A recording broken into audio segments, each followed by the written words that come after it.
la façon dont tu agis, les paroles que tu prononces, les gestes que tu fais, tout cela n'est pas sans conséquence. Les actes ont un impact.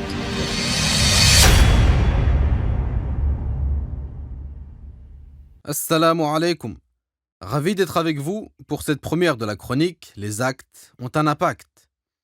J'ai le plaisir de vous accompagner en ces jours bénis.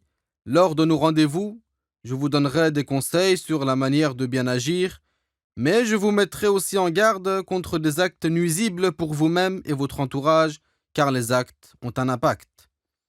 Bismillahirrahmanirrahim. Alhamdulillahi rabbil alamin. والصلاة والسلام على سيدنا محمد رسول الله. Les actes ont un impact et la personne au jour du jugement aura à rendre des comptes sur ce qu'elle a fait. En effet, Allah Ta'ala dit dans le Coran وَلَا تَقْفُ مَا لَيْسَ لَكَ بِهِ عِلْمٌ إِنَّ السَّمْعَ وَالْبَصَرَ وَالْفُؤَادَ كُلُّ أُولَئِكَ كَانَ عَنْهُ مَسْئُولًا. Ce qui signifie ne parle pas sans science. Certes, sur l'ouïe, la vue et le cœur, sur tout cela, la personne rendra des comptes. Et le messager de Allah, sallallahu alayhi wa sallam, a dit لا تزول قدما عبد يوم القيامة حتى يسأل عن أربع عن عمره فيما أفناه وعن جسده فيما أبلاه وعن علمه ماذا عمل به وعن ماله من أين اكتسبه وفيما أنفقه. Ce qui signifie, la personne au jour du jugement ne bougera pas les pieds le jour dernier avant d'être interrogée sur 4 choses. Elle sera interrogée sur sa vie. Dans quoi l'a-t-elle passé? Sur son corps. Dans quoi l'a-t-elle usé?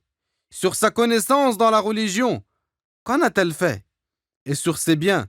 D'où les a-t-elle acquis? Et dans quoi les a-t-elle dépensés?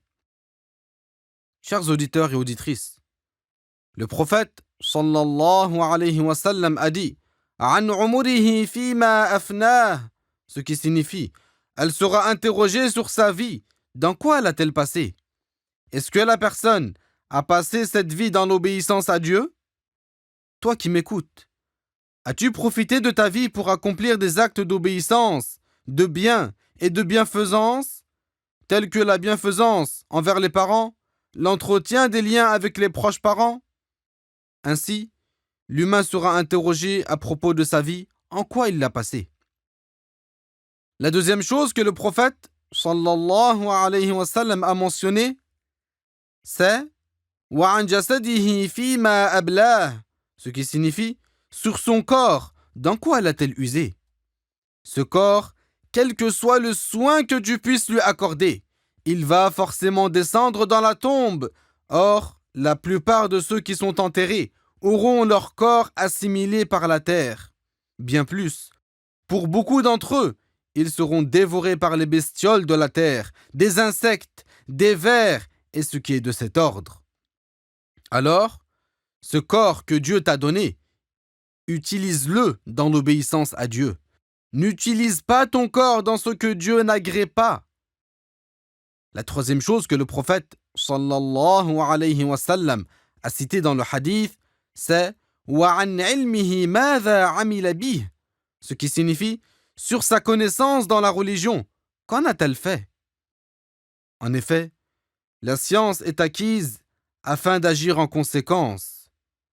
Je le répète, chers auditeurs et auditrices, la science est acquise afin d'agir en conséquence. Et il est un devoir pour l'être humain d'apprendre une part de la science. Dans cette part de la science de la religion, il y a ce qui se rapporte aux croyances, et il y a ce qui se rapporte aux lois et ce qui est de cet ordre.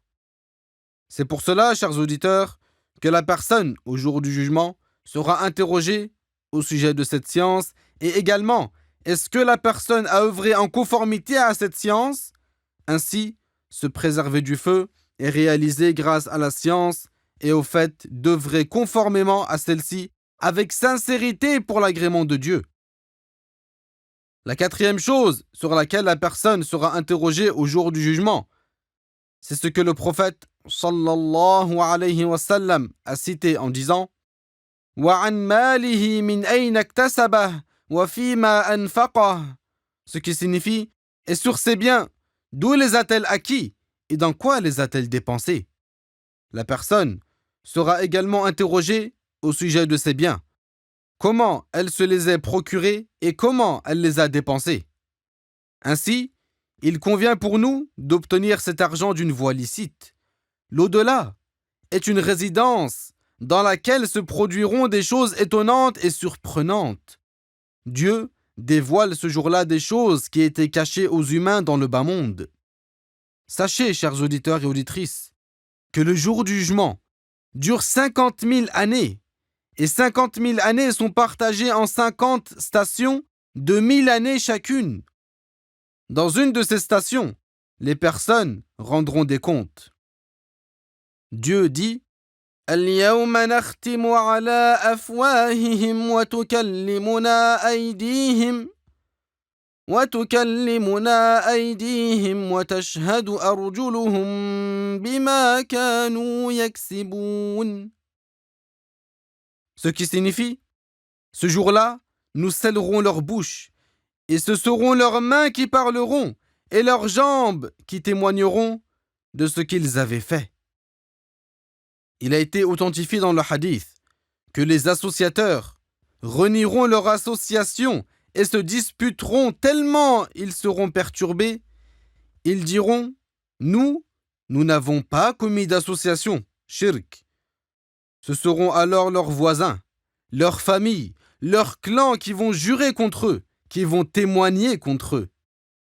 Quant à eux, ils vont jurer qu'ils n'avaient pas été associateurs, et à ce moment-là, leurs bouches seront scellées, et ce seront leurs mains et leurs pieds qui vont les dénoncer. Alors, il va se mettre à blâmer par sa langue ses membres qui ont témoigné contre lui. Dieu dit dans le Coran وَقَالُوا لِجُلُودِهِمْ لِمَ شَهِدتُّمْ عَلَيْنَا قالوا أنطقنا الله الذي أنطق كل شيء. Ce qui signifie, ils ont dit à leur peau, pourquoi avez-vous donc témoigné contre nous? Et ils ont répondu, c'est Dieu qui nous a fait parler, lui qui fait parler toutes choses. L'au-delà est une résidence dans laquelle se produiront les choses étonnantes et surprenantes. Dieu dévoile beaucoup de choses qui n'étaient pas connues dans le bas monde, mais pour le croyant, le péché dont il avait fait le repentir, ses mains et ses organes ne témoigneront pas contre lui, c'est comme s'il n'avait pas fait ce péché. Les actes ont un impact, ne l'oublions pas. Et je vous dis à très bientôt pour une nouvelle chronique, Inch'Allah. En attendant, Radio Sunnite continue, alors restez avec nous. Wassalamu alaikum wa rahmatullahi wa barakatuh.